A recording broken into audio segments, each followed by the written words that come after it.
what was you said the Four Horsemen was basically bullshit, right?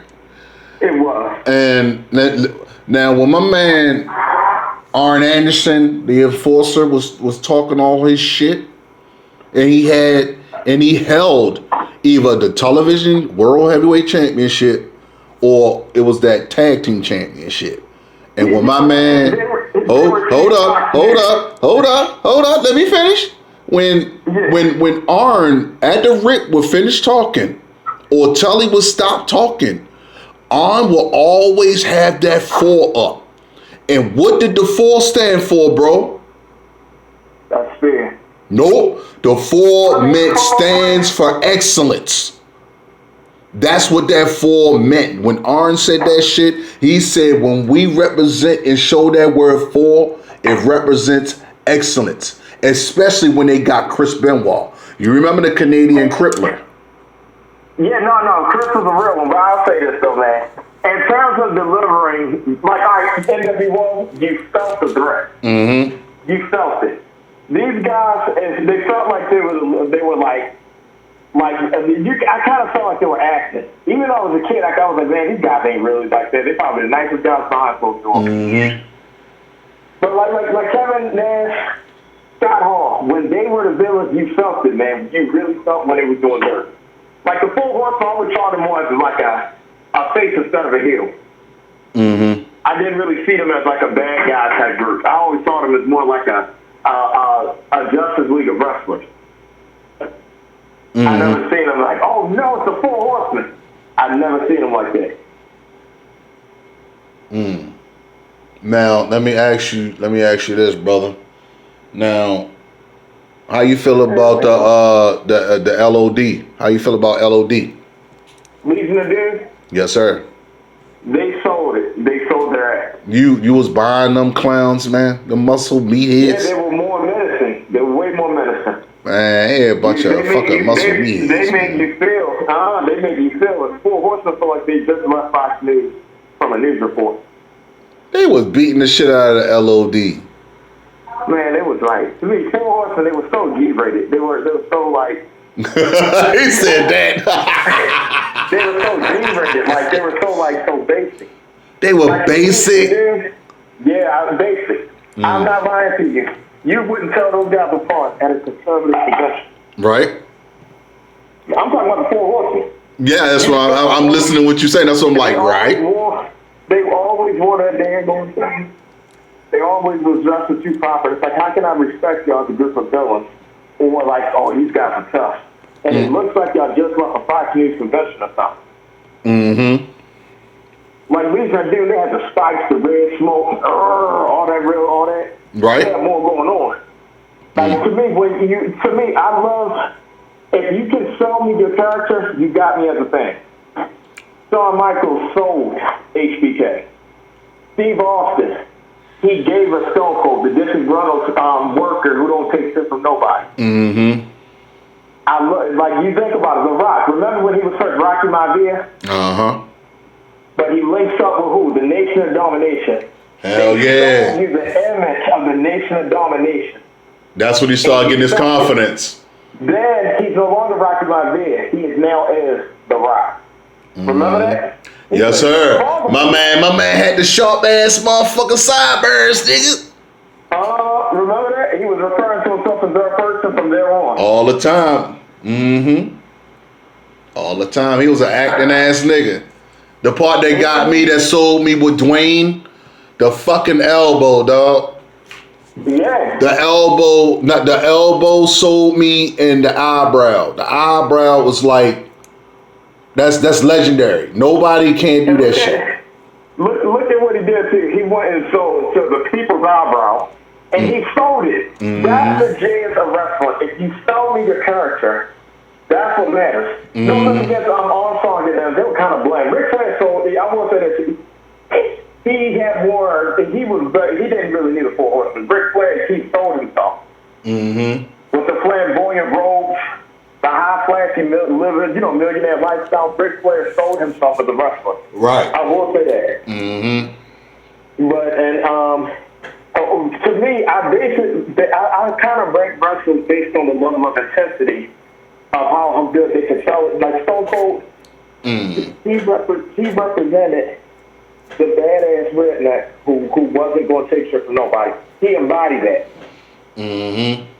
To me, Stone Cold, I would say it's a tough call between Stone Cold or HBK.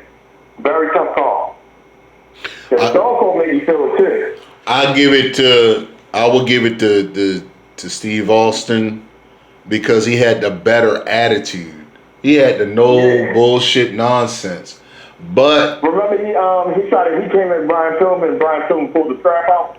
Yeah, but see, you're looking at only the WE version. You're looking at the bald head version of Steve. I remember this guy, Stunning Steve Austin. Yeah, that was way before. Remember he had blonde hair a little bit? Didn't Steve Austin? Yes, sir. Huh? I remember he had blonde. I thought he had blonde hair at one point.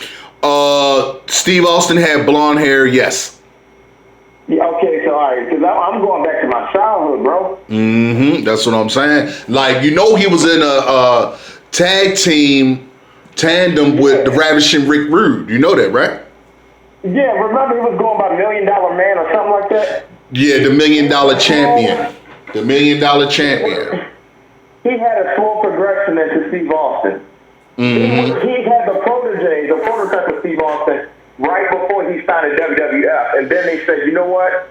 Let's use him because he's already got this tough, cold-hearted SOB. Mm-hmm. And then when Vince was good at wrestling, Vince was like, let's have the way he's taking me on the record. Mm-hmm. Boss versus employee. Was that not the precept of Horrible Bosses, the movie?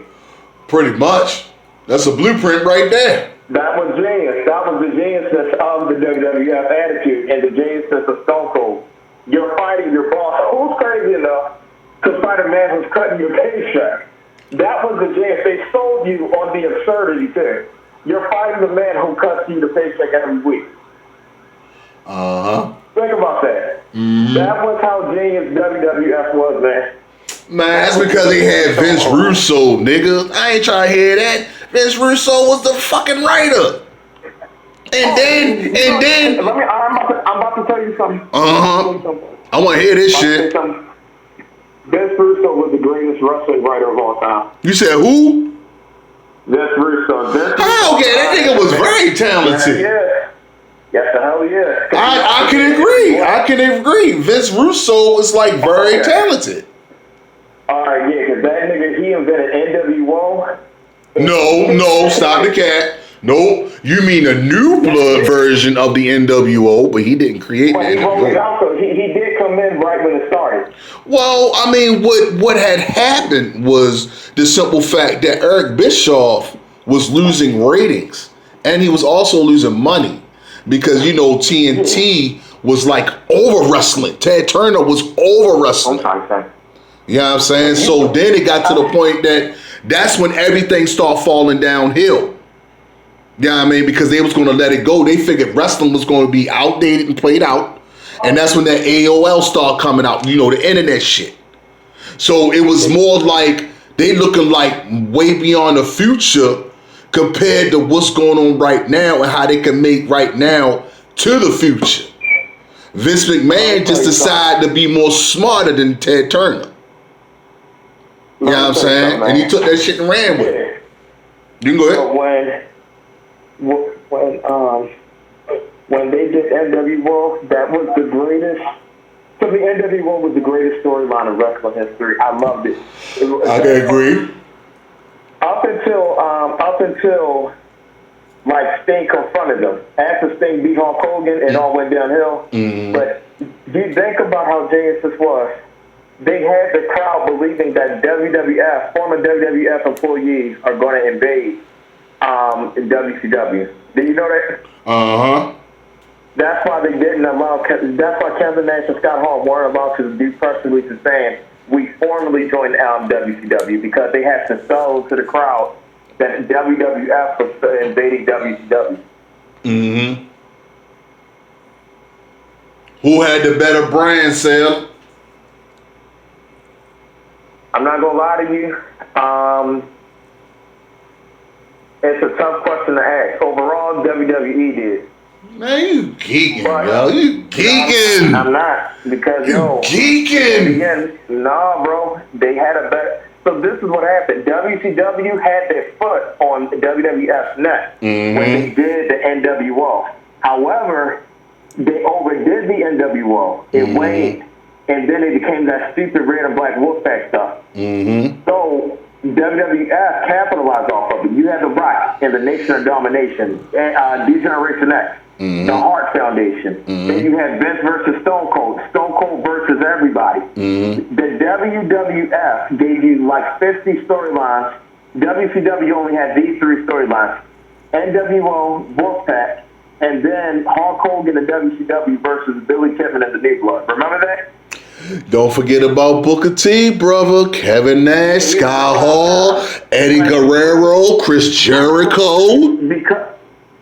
Because he was black, they didn't really focus on Booker T the way he should have been. Come on, brother. The brother had 5 belts. Come on, man. He was a 5-time WCW, but it was kind of like, well, we're about to go out of business anyway. Let's just give it to him. They didn't really get that man his flowers. Booker T is, to me, if I had to rank greatest black wrestlers of all time, he was like Shawn Michaels. He was very versatile with his moveset. He was the greatest black wrestler of all time. All Man Johnson is my second favorite. You like that big ass bump? I love All Man Johnson, the Pearl River Front. Fucking bum, dog. You go ahead. Yeah, bro, Pearl River Front and Super Kick. He did. There wasn't a maneuver that All Man Johnson didn't have. Brother, he tried to bring that propaganda to fucking WCW and got his ass whooped. That's because WCW didn't know how to work. Remember he was beating with Farouk in the Nation Domination? Yes, sir. Burn your ass up. I remember that. Yo, that was so damn good. And that's really what wrestling needs to get back. I ain't gonna fight. WWF got to go back to the Attitude Era. I was saying that the other day, bro. I was saying that shit the other day, man. If I ain't gonna front. I've been told you, I said, yo, if I own a wrestling league, give me TBMA. Hell yeah, make that shit like ECW. Make it like ECW. It would be ECW with softcore brasses. It would be softcore porn meets ECW. I would even think getting shot in a damn wrestle match. I would think that too. Yo said that. Hell no. That would be awesome. Now. You remember when Brian Pilgrim did it to Stone Cold? Remember that? Yeah, when he whipped out that fucking gun. Remember that? That's what it all needs to go back to, man. Man, I can't believe you're gonna sit up there and say the characters of WF is better than the international superstars in WCW, bro. I'm shocked. Let me tell you who WCW. No, what happened was the storyline. WWF was more consistent, and they gave you more in content. WCW had one saga at a time. You had the NWO, then the Red Pack. Right. Then it was the NWO Civil War. Then you had the Hulk Hogan versus the New Blood. And it was like, what I did like about WCW, and I'm not going to disregard Billy Kidman, he's an excellent wrestler. But they didn't want to give him his time to shine until it was time to go out of business. They did so much shit wrong that they didn't execute properly. Because Billy Kidman could have been their answer to HBK. They never had a formal answer. They took Chris Jericho and they kind of they didn't really push Chris Jericho, I believe. They didn't really push him. Oh, yeah? You talking about WCW? Hell no, they ain't push Chris. Chris was always mid-card in WCW. They say he wasn't big. He wasn't big enough. They did it to Chris Benoit. Chris Benoit, that's why every time he wrestled, he said, I want to start to put on the show. So they'll have no choice but to give us attention. I miss Chris Benoit, yo. His chops was so beautiful, man. You need money, bro? You need money? No, let me say. I think they're going to need to know where to put your car or something. Oh, okay. Whatever they can fit it in that, I don't care, man. I just can't believe this happened to you. I miss Chris Benoit, yo. Chris Benoit, man. At least WE can get this man a Hall of Fame ring, man. What he did, I ain't gonna lie to you. What he did, Where's he at? Oh, there he is. Oh, he parked it upstairs. What he did, man, was so horrific that it's impossible to separate the artist from his art. Chris Benoit. Yeah. Okay. Now, I ain't gonna lie to you. It would be, if it was up to me, I would at least give him like a certificate of acknowledgement. You know what I mean? Mm-hmm. Because you can't put Chris Benoit. You got to give him a letter of acknowledgement because you can't put him in the Hall of Fame because he brutally murdered his wife and child. We don't know that for sure, man. We don't know that for sure. We wasn't there. It was you heard about that creepy ass Wikipedia entry that accurately predicted the whole event, right? Well, I don't know anything about that, but I do remember. I do remember the doctrine that Chavo Guerrero said that he had a conversation with Chris, and Chris was very upset, and he was depressed that day. And he's supposed to meet up with Chris, but something happened that particular day, and then he came the next day just for him to find out that Benoit died. You know what I'm saying? So like, none of that shit don't make fucking sense. I mean, but I don't want to talk about the murder, but I do miss that nigga in the ring. Oh, no, I thought the thing was on. Yeah, I thought you cut it on with the faucet. Yo, you tell some nigga? Yeah. You know what I'm saying? But I mean, I still think he deserved to be in the Hall because the ring, fuck outside. That's why I started calling you. I had to back up. But in my head,